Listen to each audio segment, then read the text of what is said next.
महाराष्ट्राच्या मुख्यमंत्र्यांना हिंदीचा कळवळा.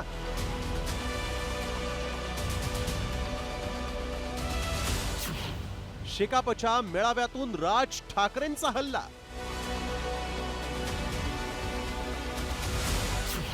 शहांच्या गुजरात प्रेमावरूनही लगावला टोला. मैं हिंदी भाषी नहीं हूं, मैं गुजराती हूं. ऐकलत, देशात त्रिभाषा सूत्र लागू करण्याची चर्चा असतानाच केंद्रीय गृहमंत्री अमित शहांनी गुजरातीचं प्रेम आळवलंय. हाच धागा पकडून राज ठाकरेंनी मुख्यमंत्री देवेंद्र फडणवीसांवर थेट निशाणा साधला. मैं हिंदी भाषी नहीं हूं, मैं गुजराती हूं. मैं हिंदी के पक्ष में बात करता हूं, ये विपक्ष का प्रचार है. मैं भारतीय भाषाओं की बात जरूर करता हूं और मैं मानता हूं कि इस देश को अपनी संस्कृति, अपने संस्कार और अपने इतिहास के साथ जुड़ना है तो देश की हर एक भाषा को जिंदा रखना पड़ेगा. और ये मेरा अकेले का नहीं, देश का हर नागरिक का. पहिल्यांदा तुम्हाला सांगतो म्हणे मी काही स्वतः हिंदी भाषिक नाही, मी गुजराती आहे. देशाचा गृहमंत्री स्वतः ठणकावून सांगतो की नाही मी हिंदी भाषिक नाही, मी गुजराती आहे. महाराष्ट्र राज्याचा मुख्यमंत्री महाराष्ट्रात लहान मुलांना हिंदी कशी आणता येईल, शिकवता येईल याचा विचार करतो.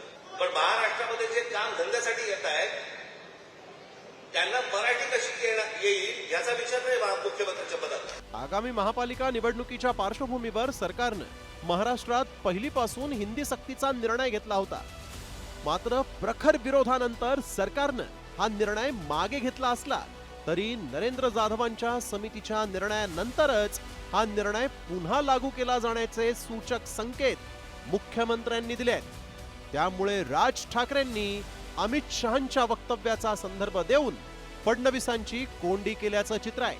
त्यामुळेच मराठी अस्मितेचा मुद्दा महापालिका निवडणुकीत तापणार एवढं मात्र निश्चित. ब्युरो रिपोर्ट, साम टीव्ही न्यूज.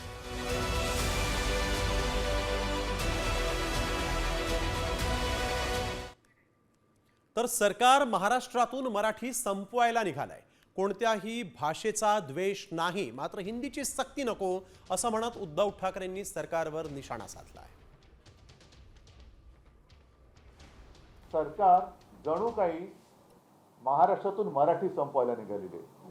कोणत्याही भाषेचा द्वेष नाही, पण आमच्यावर सक्ती करू नका. आता जे काय भारतीय जनता पक्षाचं चाललेलं आहे, एक तर भारतीय जनता पक्षाचं काय चाललेलं आहे, जसं समर्थ रामदास म्हणाले होते की मराठा ते तुका मिळवावा, महाराष्ट्र धर्म वाढवावा, तसं आता भाजपवाले म्हणतात भ्रष्टाचारी ते तुका मिळवावा, भाजपा पक्ष वाढवावा.